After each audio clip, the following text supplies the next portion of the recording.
Alam niyo ba na may sarili tayong National Heroes Day? Oo, meron.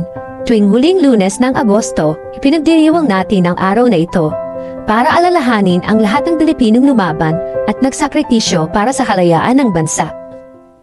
Noong panahon ng Rebolusyong Pilipino laban sa mga Kastila, nagtago ang mga revolusyonaryo sa mga lihim na lugar para makaiwas sa mga pwersa ng kolonyal.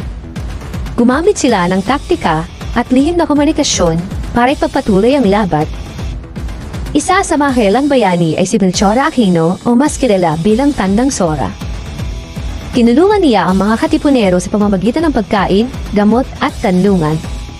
Sobrang ginangaan siya dahil sa kanyang tapang at malasakit, kahit na hindi siya direktang nakipaglaban gamit ang armas. Noong Hulyo 12, 1898, idineklara ni Emilio Aguinaldo ang kalayaan ng Pilipinas mula sa mga Kastila sa Kawit Cavite. Bagamat nagpatuloy ang laban sa mga Amerikano pagkatapos noon, naging simula ito ng pagbuo ng isang malayang bansa. Ngayon, ang ating bansa ay malaya dahil sa tapang, sakripisyo at pagmamahal ng mga Pilipino sa bayan.